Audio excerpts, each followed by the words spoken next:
Il me revient de présenter ces deux journées sur l'antisémitisme, qui ont été deux journées que nous avons organisées avec le groupe de travail Histoire, Mémoire, Archives et avec le groupe de travail Maghreb-Moyen-Orient, que je remercie tous deux pour leur participation.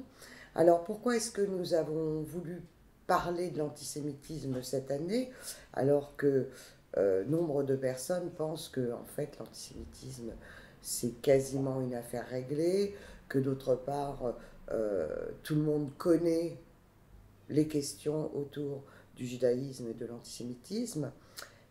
En fait, nous nous sommes aperçus quand nous avons initié ce travail, déjà en discutant entre nous, que finalement la connaissance de ces questions non seulement n'était pas très développée, mais aussi qu'elle était en partie perdue, et que même le fait d'être persuadé qu'on connaît parfaitement la question, qu'on connaît la question, est déjà un problème.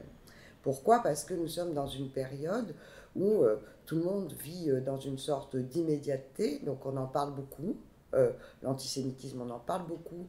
Les juifs, c'est une toute petite minorité dont on parle beaucoup, mais on est dans l'immédiateté. Et donc on n'a absolument pas le champ historique pour essayer de comprendre en fait comment le racisme, ce racisme en particulier, mais tous les racismes, sont à chaque période le fruit d'une combinatoire, d'une combinaison de l'héritage de l'histoire et d'éléments de contexte actuels.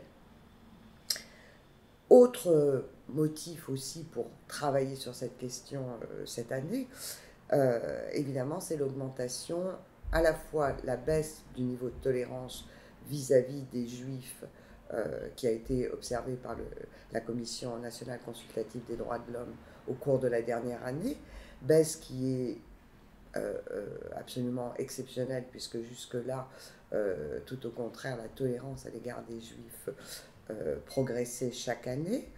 D'autre part, une augmentation assez spectaculaire, plutôt spectaculaire, du nombre de faits antisémites, sachant que dans faits antisémites, on a un très large spectre, hein, puisque ça peut aller de l'insulte à à la violence physique. Mais ce qui est certain, c'est que ces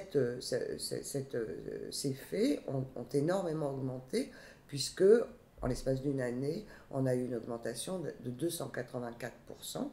Cette augmentation phénoménale, surtout si on la met en relation en plus avec le fait que les Juifs sont la plus petite minorité religieuse, en tous les cas, si on peut l'appeler religieuse, en France, euh, euh, est impressionnante, et elle est accompagnée d'une augmentation du racisme en général. C'est-à-dire que quand je parlais de la baisse du niveau de tolérance, cette baisse du niveau de tolérance frappe aussi d'autres groupes, les Noirs, les musulmans, les Roms. Et quand je parle également des actes, cette augmentation des actes touche aussi d'autres groupes, mais pas autant que les Juifs. Voilà, pas autant que les Juifs. Donc, ce que ça nous apprend, c'est que tous les racismes sont solidaires d'une certaine manière. Quand un groupe est particulièrement visé, les autres aussi le sont, même si ce n'est pas dans les mêmes proportions. Et ce que ça nous apprend aussi, c'est que chaque racisme, en fait, doit être considéré dans sa singularité et dans son universalité. Alors quand je dis singularité, c'est que l'histoire de l'antisémitisme n'est pas la même histoire que celle de la négrophobie, par exemple, qui, elle, va être davantage liée à toute l'histoire de l'esclavage et de la colonisation.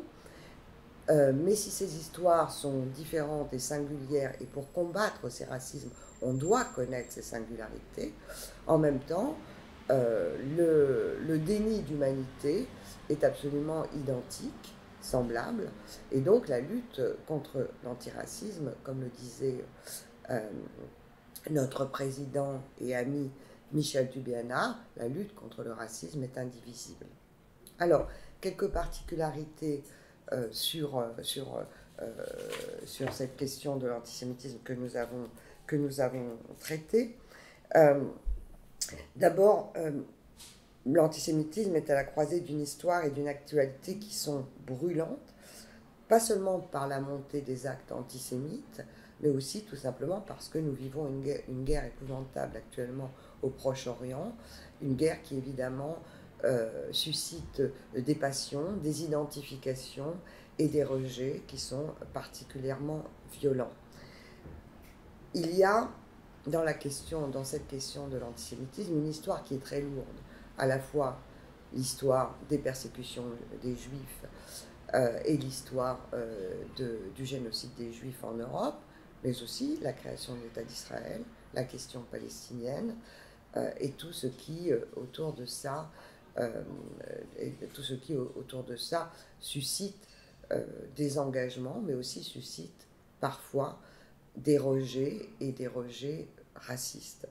D'autre part, la particularité de cette histoire de l'antisémitisme, outre son ancienneté et outre les différentes formes qu'elle a pu prendre, s'exprime également en particulier dans l'époque que nous vivons, parce que nous vivons l'époque des réseaux sociaux.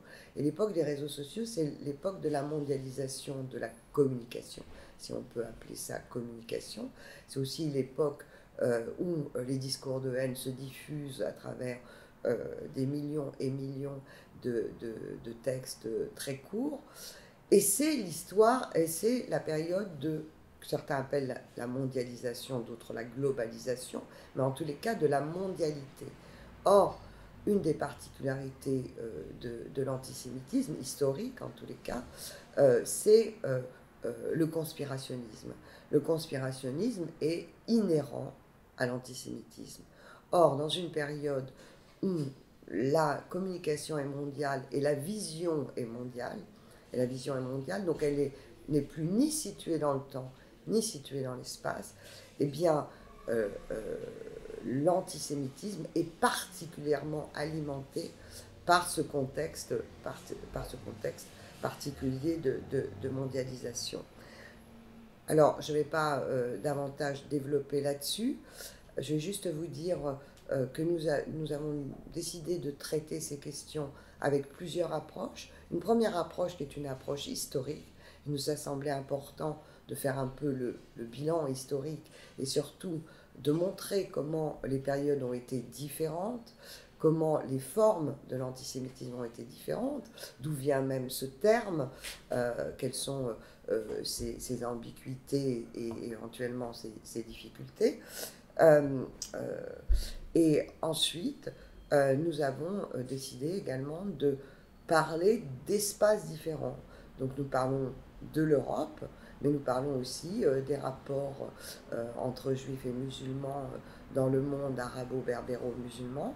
Enfin, nous allons aborder des questions qui sont brûlantes et qui sont spécifiques à la question de l'antisémitisme.